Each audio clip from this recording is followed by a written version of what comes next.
আসসালামু আলাইকুম। RS news channel 24 বিডিতে আপনাদের স্বাগতম। সঙ্গে আছি আমি মোহাম্মদ রেজাউল হাওলাদার। প্রথমে আসি রাজনৈতিক সংবাদ নিয়ে।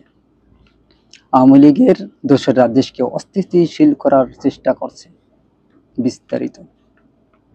আওয়ামী লীগের দোসররা দেশকে অস্থিতিশীল করার চেষ্টা করছে বলে মন্তব্য করেছেন স্বরাষ্ট্র উপদেষ্টা lieutenant general of Mohammad Jahangir Alam Chowdhury. তিনি বলেছেন, যে কোনো অবস্থায় এটা প্রতিহত করতে সরকার বদ্ধ চেষ্টা করছেন। রোববার গভীর রাতে ৩টার দিকে রাজধানী বারিধারা ডিওএইচ এসে নিজ বাসভবনে দেশের আইনশৃঙ্খলা পরিস্থিতি নিয়ে এক জরুরি সংবাদ সম্মেলনে এ কথাগুলো বলেন স্বরাষ্ট্র উপদেষ্টা জাহাঙ্গীর আলম চৌধুরী। বলেন, আওয়ামী লীগের দোসররা দেশকে অস্থিতিশীল করতে এসব ধরনের চেষ্টা করছে। দেশ থেকে সরিয়ে নেওয়া প্রচুর টাকা তারা এ কাজে ব্যবহার করছে। এটা কোনো অবস্থাতেই করতে দেওয়া হবে না। সরকার সেভাবে দৃষ্টি রাখছে, যেভাবে হোক এটা প্রতিহত করা হবে। আইন শৃঙ্খলা বাহিনীকে টহল কার্যক্রম আরও বাড়ানোর নির্দেশনা দেওয়া হয়েছে উল্লেখ করে উপদেষ্টা বলেন, আগামীকাল থেকে যেন কোথাও কোনো অপরাধ না ঘটে তারা সেই ব্যবস্থা নেবে।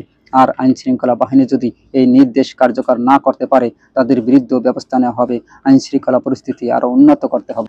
আইন শৃঙ্খলা অবনতি হওয়ার কোনো আর সম্ভাবনা নেই। সারা দেশে অপ্রীতিকর ঘটনা চলছে, কিন্তু অপরাধীদের কেন গ্রেপ্তার করা হচ্ছে না, এমন প্রশ্নের জবাবে জাহাঙ্গীর আলম চৌধুরী বলেন, গ্রেপ্তার কিন্তু করা হচ্ছে, তবে যে পরিমাণ গ্রেপ্তার করা উচিত সেই পরিমাণ হয়তো গ্রেপ্তার করা হচ্ছে না। যেমন বাসে ডাকাতির জন্য ইতিমধ্যে ৩ জনকে সাভার থেকে গ্রেপ্তার করা হয়েছে, গ্রেপ্তার হচ্ছে এবং গ্রেপ্তার চলতে থাকবে।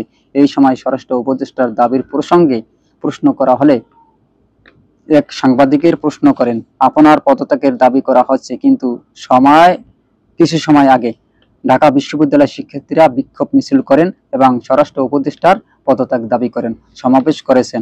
তারা আগামীকাল সময় বেঁধে দিয়েছেন পদত্যাগের জন্য। এই বিষয় কি আপনার নজরে এসেছে? জবাবে জাহাঙ্গীর আলম চৌধুরী বলেন, তারা আমার যে কারণগুলোর জন্য পদত্যাগ করতে বলছে সেই কাজগুলো যদি আমি ঠিকঠাক উন্নত করতে পারি তাহলে পদত্যাগের তো প্রশ্নই ওঠে না।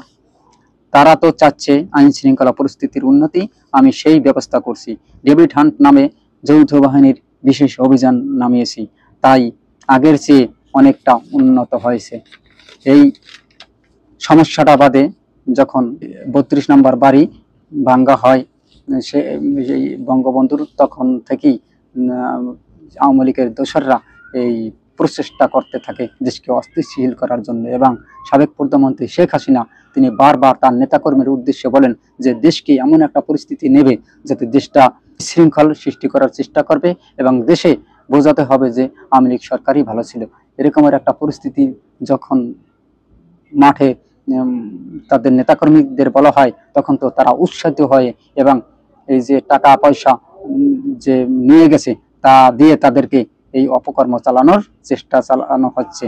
এটা দেওয়া হবে না, সরকার সব বুঝে গেছে এবং সাবেক প্রধানমন্ত্রী শেখ হাসিনার যত অপকর্ম আছে সব এক এক করে বের করে আনার চেষ্টা করছে এবং শেখ হাসিনা দ্রুত দেশে ফিরিয়ে আনার জন্য চেষ্টা করছে। যদি তাকে দেশে ফিরিয়ে আনা যায় তাকে কঠোরতম শাস্তি দেওয়া হবে, এতে কোনো বিন্দু পরিমাণ তাকে ছাড় দেওয়া হবে না। এবং যারা যারা এই আইন শৃঙ্খলা পরিস্থিতি দেশে বিশৃঙ্খলা সৃষ্টি করছে তাদেরকে কঠিনতম শাস্তি দেওয়া হবে। অতএব সারা দেশে প্রায় ১৩,০০০ লোকের মতো ধরা হয়েছে, অ্যারেস্ট করা হয়েছে, যারা দেশকে বিশৃঙ্খলা সৃষ্টির পায়তারা চালাচ্ছে। চুরি, ডাকাতি, রাজহানি সহ চাঁদাবাজ সমস্ত অপকর্মের সাথে যারা জড়িত তাদেরকে সর্বমোট ১৩,০০০ লোক গ্রেপ্তার করা হয়েছে। অতএব তাদেরকে কঠিনতম সাজা দিয়ে বাকিগুলোদের বোঝাতে হবে যে এই অপরাধ করা কতটা অন্যায় এবং কতটা ভয়াবহ, তাদের সাজা দেওয়া হবে। আর আরো সাংবাদিকেরা প্রশ্ন করেন, আপনারা বর্তমানে কি পদক্ষেপ নেবেন? যে তখন উপদেষ্টা বলেন যে আমরা আগামীকাল থেকে সারা বাংলাদেশে আরো নিরাপত্তা বাহিনীদেরকে কঠোর নির্দেশনা দেওয়া হবে যে তারা টহল বাড়িয়ে দেওয়া হয় যাতে বাংলাদেশে কোনো ধরনের অপকর্ম না চলে। এই জন্য তাদেরকে নির্দেশ দেওয়া হবে, যারা এই নির্দেশ পালনে ব্যর্থ হবে তাদেরকেও সাজা দেওয়া হবে। অতএব দেশের পরিস্থিতি আগের চেয়ে অনেক ভালো হবে, এটা আশাবাদ ব্যক্ত রেখে